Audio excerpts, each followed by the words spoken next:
सबको जय मसीह की। अपनी इच्छा से परमेश्वर के अधीन होना, अपनी इच्छा से परमेश्वर के अधीन होना। प्रभु का वचन कहता है दूसरा तीमुथियुस अध्याय 2:10 में कि इस कारण मैं चुने हुए लोगों के लिए सब कुछ सहता हूं कि वह उस उद्धार को जो यीशु मसीह में है अनंत महिमा के साथ पाए। तो यहाँ पर पौलुस कि ये आखिरी पुस्तक है जो जेल में लिख रहा है तीमुथियुस को, और वो अपने जीवन के अंतिम क्षणों में है, और वो तीमुथियुस को एक शिक्षा दे रहा है कि तुम्हारा जीवन जो है, हमारा जो विश्वासी जीवन है, एक सैनिक की तरह है।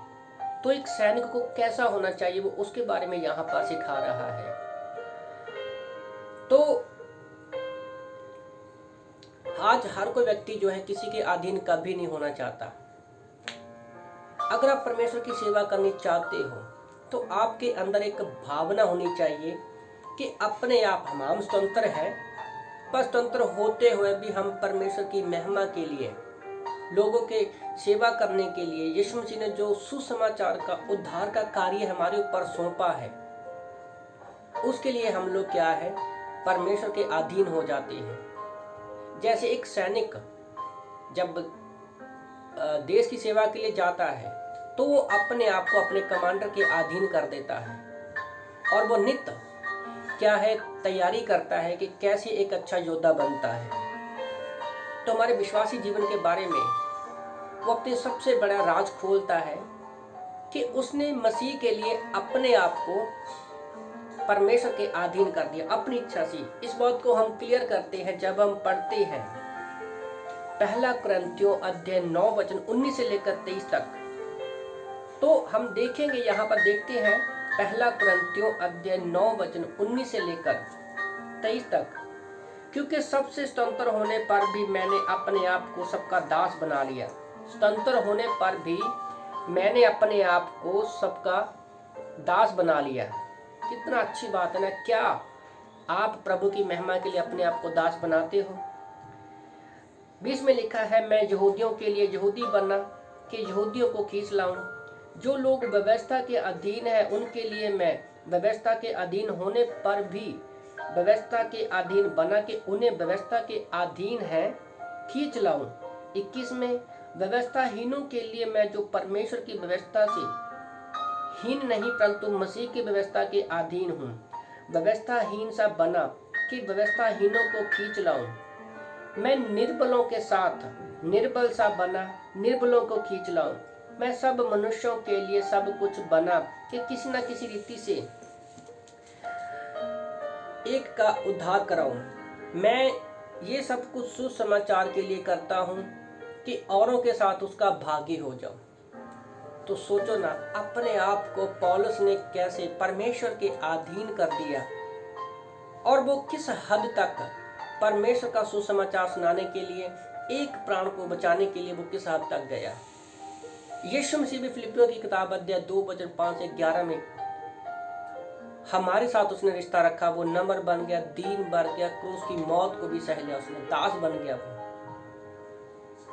तो यहाँ पर पौलुस ने भी अपने आप को परमेश्वर के अधीन कर दिया ताकि वो यूनानियों को, यहूदियों को जो व्यवस्था के अधीन है उनके जैसा बना, ताकि वो लोगों को परमेश्वर का सुसमाचार सुना सके। सुसमाचार क्या है? पहला कुरिन्थियों अध्याय 15:3-4 के अनुसार यीशु हमारे पापों के लिए आए, मारे गए, गाड़े गए और तीसरे दिन मुर्दों में से जिंदा हो गए। तो रैली में आज बहुत सारे लोग जो है सुसमाचार सुनाने के लिए घर से कदम नहीं उठाते। वो सोचते हैं कि मैं बाइबल का ज्ञान प्राप्त करूंगा और लोग मेरे पास आएंगे।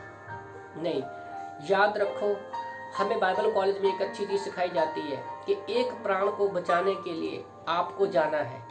डिसाइपलशिप के लिए चेला आपके पीछे आएगा। यूहन्ना 4 में हम सामरी औरत के लिए देखते हैं कि एक प्राण को बचाने के लिए कैसे यीशु मसीह कम से कम 35-40 माइल चला एक प्राण को बचाने के लिए, क्योंकि उसके अंदर एक बोझ था।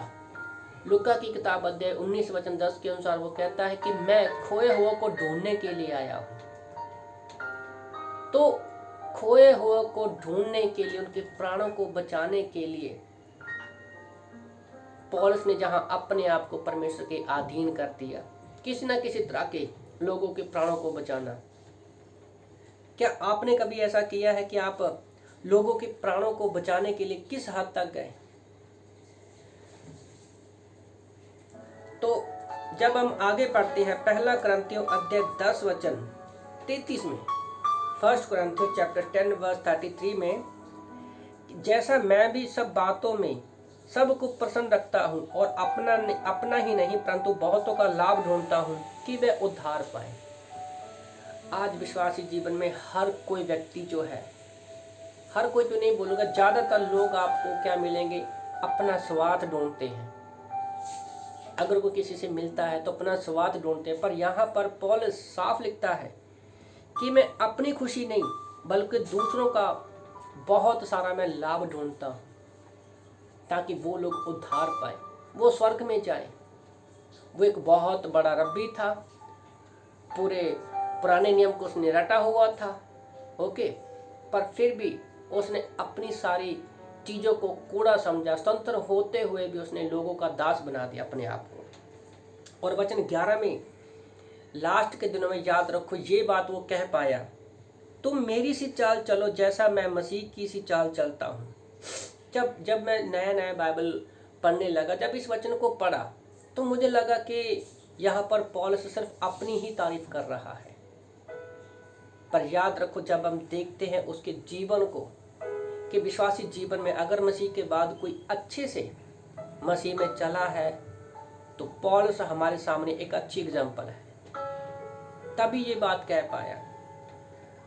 और मैं सोच रहा था कि क्या हम ये बात कह सकते हैं कि जैसे हम अपने परिवार में या अपनी कलीसिया में, अगर आप एक पास्टर हो, क्या ये बात कह सकते हैं कि आप वैसी चाल चलो जैसा मैं मसीह में चला? तो वो एक तीमुथियुस के लिए एक उदाहरण बना हुआ था कि कैसे मसीह के पीछे चलना है। वो इसलिए अपनी दौड़ को पूरी कर पाया, है ना, वो इसलिए अपनी दौड़ को पूरी कर पाया क्योंकि वो परमेश्वर के अधीन चला। जब हम पढ़ते हैं दूसरा तीमुथियुस अध्याय 4 में, वो कहता है कि मैं अच्छी कुश्ती लड़ चुका हूँ, मैंने अपनी दौड़ पूरी कर ली है, मैंने विश्वास की रखवाली की है। तो यहाँ पर पौलुस हमें ये सिखाना चाहता है कि हम अपने आप को परमेश्वर के अधीन कर दें और विश्वास की रखवाली करें और एक अच्छी दौड़ पूरी करें।